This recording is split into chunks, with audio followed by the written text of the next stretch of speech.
Saksi mata Seno Gumira Aji Dharma. Saksi mata itu datang tanpa mata. Ia berjalan tertatih-tatih di tengah ruang pengadilan dengan tangan meraba-raba udara. Dari lubang pada bekas tempat kedua matanya mengucur darah yang begitu merah. Bagaikan tiada warna merah yang lebih merah dari merahnya darah yang mengucur perlahan-lahan dan terus-menerus dari lubang mata itu. Darah membasahi pipinya, membasahi bajunya, membasahi celananya, membasahi sepatunya, dan mengalir pelan-lahan di lantai ruangan pengadilan yang sebetulnya sudah dipel bersih dengan karbol yang baunya bahkan masih tercium oleh para pengunjung yang kini menjadi gempar dan berteriak-teriak dengan emosi meluap-meluap.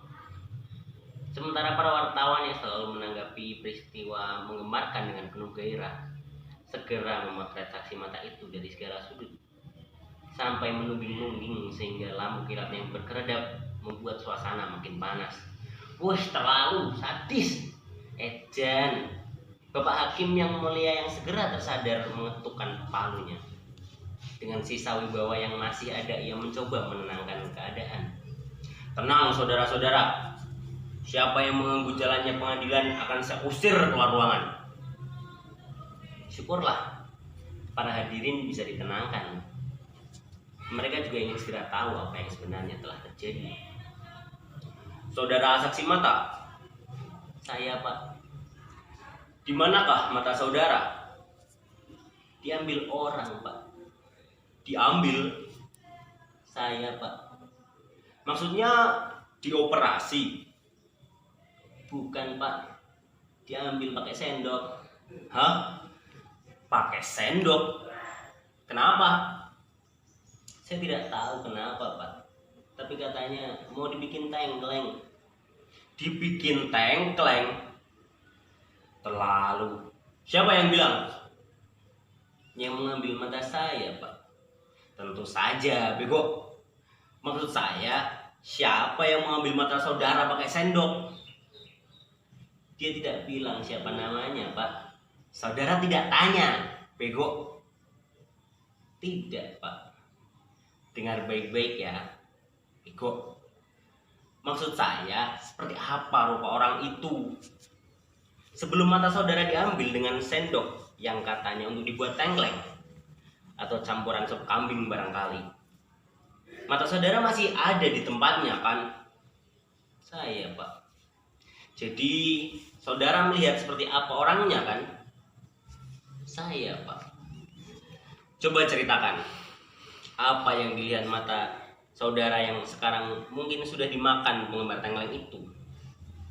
Saksi mata itu diam sejenak. Segenap pengunjung di ruang pengadilan menahan napas. Ada beberapa orang Pak. Berapa? 5 Pak. Seperti apa mereka? Saya tidak sempat meneliti Pak. Habis mata saya keburu diambil sih. Masih ingat pakaiannya barangkali? Yang jelas mereka berseragam Pak. Ruang pengadilan jadi riuh kembali seperti dengan dengungan 1000 lebah. Hakim mengetuk-ngetukkan palunya. Suara lebah menghilang. Seragam tentara maksudnya? Bukan Pak. Polisi? Bukan juga Pak. Hansip barangkali? Itu loh Pak, yang hitam-hitam seperti di film. Mukanya ditutupi. Iya Pak, cuma kelihatan matanya. Ah, saya tahu. Ninja kan? Nah, itu ninja. Mereka itulah yang mengambil mata saya dengan sendok. Lagi-lagi hadirin ribut dan saling bergunjing seperti di warung kopi. Lagi-lagi Bapak Hakim yang mulia mesti mengetuk-ngetukkan palu supaya orang banyak itu menjadi tenang.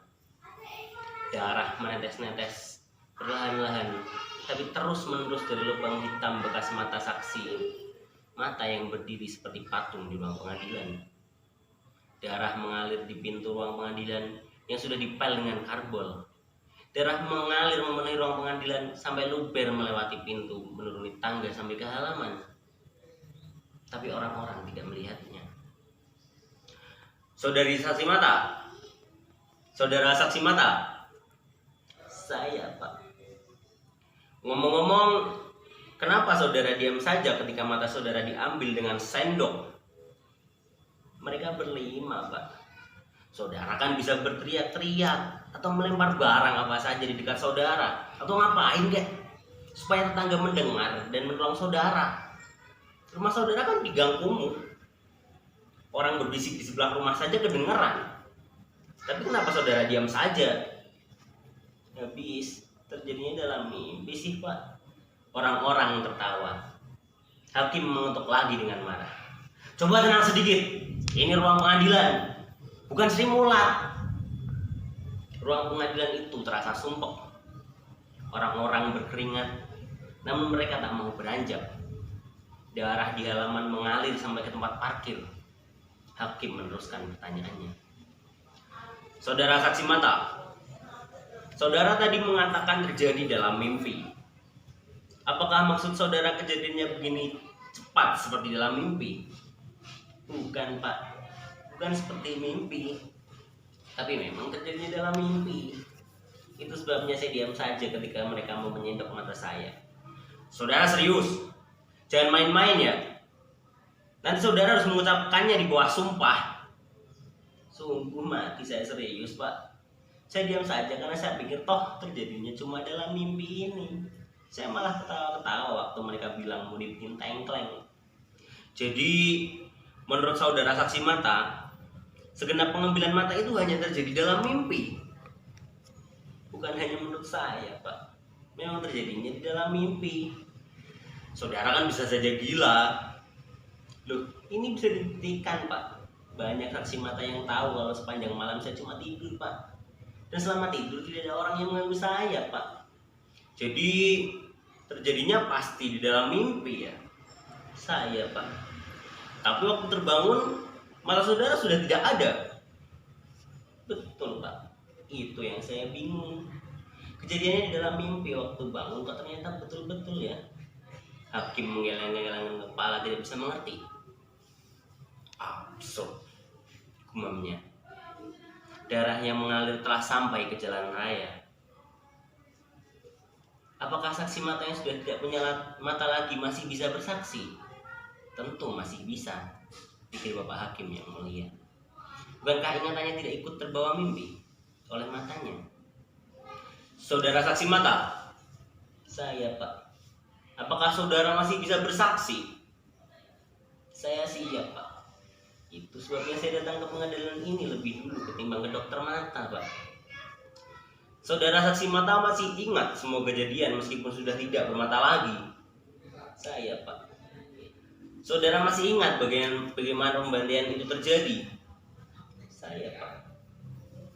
Saudara masih ingat bagaimana darah mengalir, orang mengerang, dan mereka yang masih setengah mati ditusuk dengan pisau sampai mati?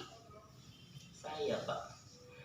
Sekali lagi, apakah saudara saksi mata masih bersedia bersaksi? Saya Pak.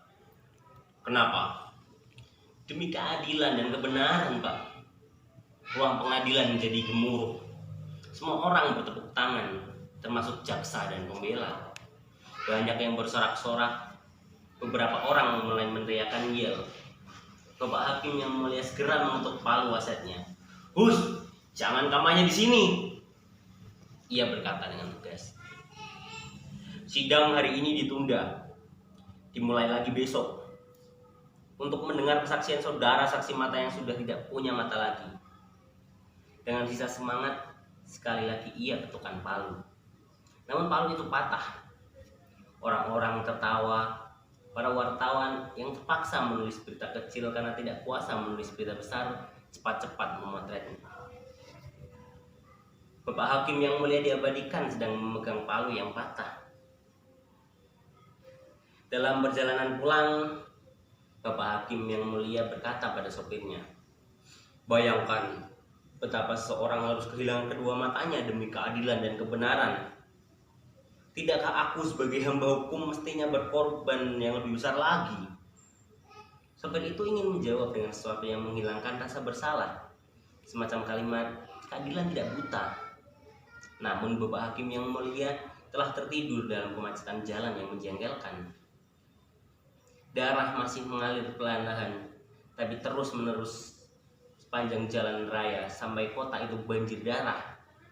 Darah membasahi segenap pelosok kota, bahkan merayapi gedung-gedung bertingkat sampai tiada lagi tempat yang tidak menjadi merah karena darah. Namun, ajaib, tiada seorang pun melihatnya. Ketika hari sudah menjadi malam, saksi mata yang sudah tidak bermata itu berdoa sebelum tidur. Ia berdoa agar kehidupan yang fana ini baik-baik saja adanya, agar segala sesuatu berjalan dengan mulus dan semua orang bahagia. Pada waktu tidur, lagi-lagi ia bermimpi. 5 orang berseragam ninja mencabut lidahnya. Kali ini menggunakan catut. Jakarta, 4 Maret 1992.